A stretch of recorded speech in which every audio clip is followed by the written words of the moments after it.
I think this is a big reason, is honestly the financial just pounding you are going to get. Divorce is very, very, very expensive. And a lot of people say, listen, Amanda, I honestly can't get a divorce because I can't afford to get a divorce, is what they say. How can you imagine? I want to get a divorce, but I can't because I can't afford it.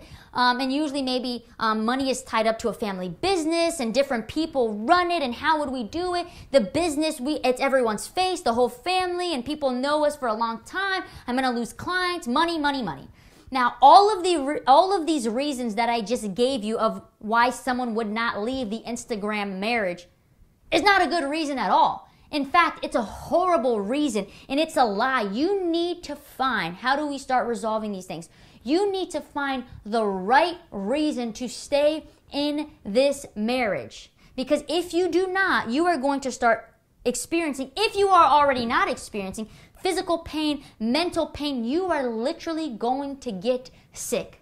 I had a wife who was experiencing this type of marriage here, this Instagram, this facade marriage, and talking to her and coming up together, what are we going to do? And she finally did the first step here and the resolve, which is have a frank conversation. Said, be clear, set your boundaries, say what you want, what you like, what you don't want to like. Say, I can't live like this anymore. And after she had this conversation, she literally said, Amanda, it was like just a heaviness, a burden just came out of me. I can finally breathe clearly. I can sleep at night. Why? Because for the first time in her life, she was no longer living a lie. And this lie was destroying her own soul. It was destroying her physical, her mental, and her spiritual health. I want to read 2 verses here in the Bible for you. The first one is Luke. These are the words of Jesus himself. I mean, the whole Bible is the words of Jesus himself, right? But, it's like in red. So Luke 8, verse 17, it says this. For nothing is secret that will not be revealed, nor anything hidden that will not be known and come to light. Oh, my beloveds, it is only a matter of time before you get found out. And maybe you've been doing it for a long time, Amanda, no one's ever going to know. God knows. And then you know. You know that you are living a lie and you cannot live like this anymore. Who are you faking? Who are you pretending? We have one life to live. Why live it in this situation? You can do something today about it and say, Lord, please help me live with integrity. Lord, I don't want this to be a part of my marriage. Help me do this in such a way so that I can do better, so that I can get more, so that the verse in the Bible that says that God came to give us life and life in abundance can be fulfilled in my life.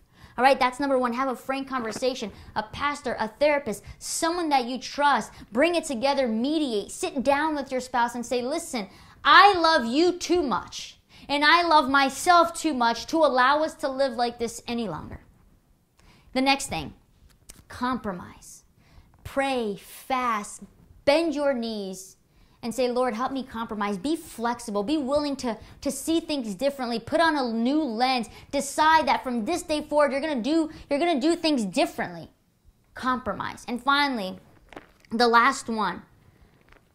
Get rid of some of these expectations that you might be having.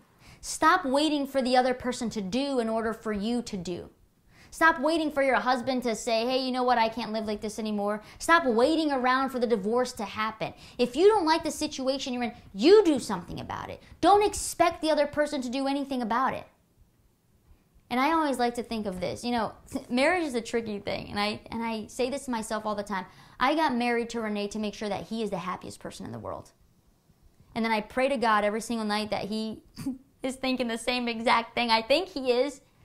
Gandhi says it like this, the best way to find yourself is to lose yourself in the service of others.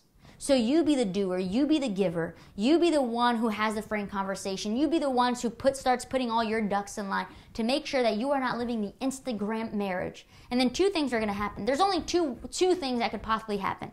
Number 1, you can either, man up, woman up, and say, listen, I'm not going to live like this anymore. And then you can pray, and you can fast, and you can get a counselor or a therapist, and you're going to start seeing changes in your marriage. Or you can do all these things, and your husband or your wife is going to say, yeah, I don't want any part of this, and they're going to leave. Because when you are light, darkness and light cannot coexist in the same place. Either you're going to turn on the light and he's going to say, oh, I can see again and I want to be in light. Or you're going to turn on the light and he's going to say, I cannot stand being in this place. And he or she is going to leave. Well, one thing is for certain. This is going to get resolved.